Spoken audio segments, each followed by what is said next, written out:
BRS party ముఖ్యమంత్రి కేసీఆర్ తీరని ద్రోహం చేశారని కేంద్ర మాజీ మంత్రి Congress party media head Jayaram Ramesh తెలిపారు. సోమవారం నాడు వికారాబాద్ జిల్లా కేంద్రంలోని మాజీ మంత్రి గడ్డం ప్రసాద్ కుమార్ ఆధ్వర్యంలో ఆయన నివాసంలో విలేకరుల సమావేశం ఏర్పాటు చేశారు.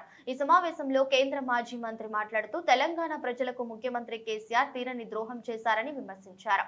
ముఖ్యమంత్రి 9 ఏళ్లలో పోలీస్ కానిస్టేబుల్ మినహా ఏ ఒక్క ఉద్యోగం ఇవ్వలేదని అన్నారు. నీళ్లు, నిధులు, నియామకాల పేరుతో గద్దెనెక్కిన ముఖ్యమంత్రి వాటిని విస్మరించి ఇస్తాను సారంగా ప్రాజెక్టుల పేరుతో తెలంగాణ ప్రజలను దోచుకున్నారని అన్నారు.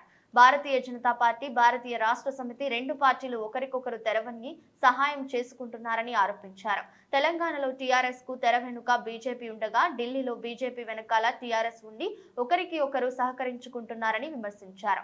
తాను తెలంగాణలో 2016, 18, 19 సంవత్సరాలలో పర్యటించానని, తెలంగాణ సెంటిమెంట్ ని టీఆర్ఎస్ పార్టీ తాకట్టు పెట్టిందని తెలిపారు.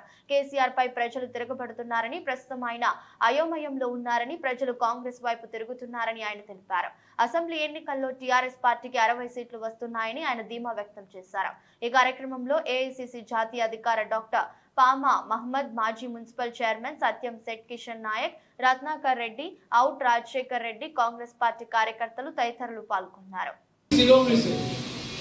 उनका कोई ख्याल केटीआर और केसीआर नहीं था, तो पहली बात। दूसरी बात, जब तेलंगाना बना तो ये उम्मीद की गई थी कि तेलंगाना के युवकों को रोजगार मिलेगा, मुल्की जो मुल्क के हैं उनको एम्प्लॉयमेंट मिलेगा।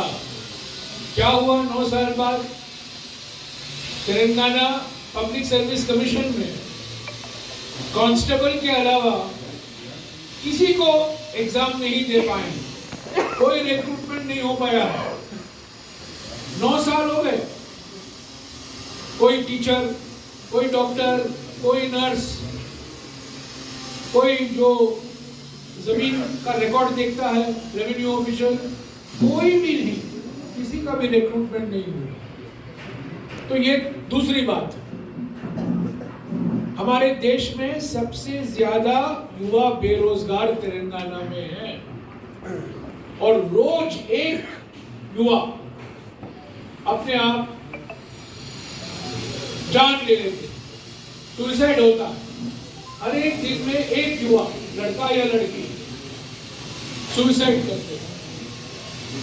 तीसरी बात, जब तेलंगाना बना था सामाजिक न्याय की बात हुई थी, आदिवासी, दलित, बैकवर्ड क्लास, माइनॉरिटी, ये सब सरकार चलाएंगे। आज कौन सरकार चला रहा है? एक मुख्यमंत्री हैं जो अपने फार्म हाउस में बैठते हैं, 9 साल से अपने फार्म हाउस में वो कैदी हैं, वो कहीं जाते नहीं है, ऑफिस आते नहीं है, किसी से मिलते नहीं है, और उनके साथ उनके बेटे हैं और इन दोनों के साथ एक भांजा भी है और कभी कभी एक बेटी भी घुस जाती है।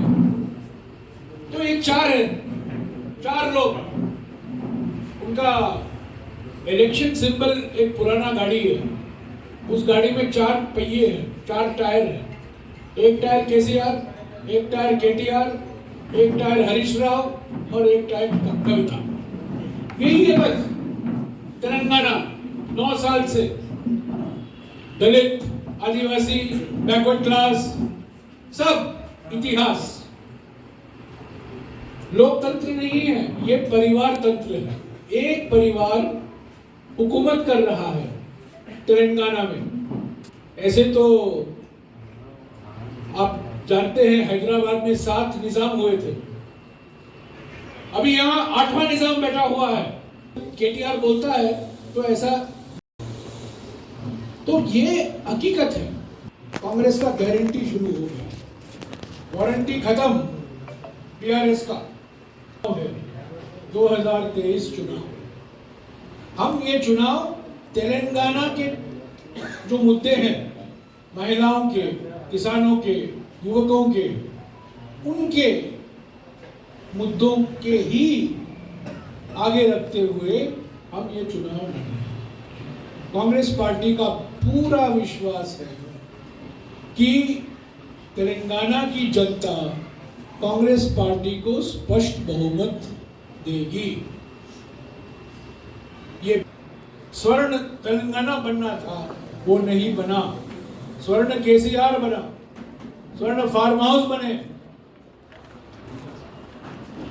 पिताजी, बेटा, भांजा, बेटी सब लोगों को फायदा मिला, पर तेलंगाना की जनता को फायदा नहीं मिला। तो 30 तारीख को तेलंगाना की जनता जान गई है कि यहाँ बदलाव और परिवर्तन का वक्त आ चुका है। मैं एक और बात कहूंगा और उसके साथ मैं खत्म करूंगा, उसके बाद आप मुझसे सवाल पूछ सकते हैं। 1 साल पहले, 13 महीने पहले राहुल गांधी जी यहाँ से निकले थे भारत जोड़ो यात्रा में। नारायणपेट, महबूबनगर, मेडचल, हैदराबाद, रंगारेड्डी, मेडक, संगारेड्डी और कम्मारेड्डी, 8 जिलों से करीब 405 किलोमीटर राहुल गांधी जी के साथ तेलंगाना के नेता, तेलंगाना के कार्यकर्ता, सभी लोग भारत जोड़ो यात्रा में शामिल थे। भारत जोड़ो यात्रा के बाद एक भूकंप हुआ, तेलंगाना में एक भूकंप हुआ, अर्थक्वेक हुआ, सुनामी देखने को मिला। वो क्या है? कांग्रेस पार्टी संगठन मजबूत हुआ, कांग्रेस पार्टी संगठन में एकता आई, एकजुटता आई, नई शक्ति आई। और उसके बाद कर्नाटक के चुनाव हुए। कर्नाटक के चुनाव के बाद तेलंगाना की राजनीति बदल गई। जो लोग कांग्रेस से छोड़कर चले गए थे वो वापस आने लगे। जो लोग कांग्रेस में नहीं थे, बीआरएस में, बीजेपी में, सब लोग कांग्रेस को वापस लौट आए। हम ये कहेंगे विश्वास के साथ कि जनता कांग्रेस पार्टी के साथ है। दिल्ली में नरेंद्र मोदी हैं और हैदराबाद में केसीआर हैं। दोनों के बीच में कोई फर्क नहीं। दोनों ड्रामाबाज हैं, दोनों नौटंकी के मास्टर हैं और दोनों झूठ के उस्ताद हैं। उनका कोई मुकाबला नहीं। दिल्ली में बीआरएस हमेशा बीजेपी का समर्थन करती है और कुछ 3-4 महीने पहले प्रधानमंत्री ने खुद कहा था कि बीआरएस एनडीए में शामिल होना का इरादा उन्होंने जताया था।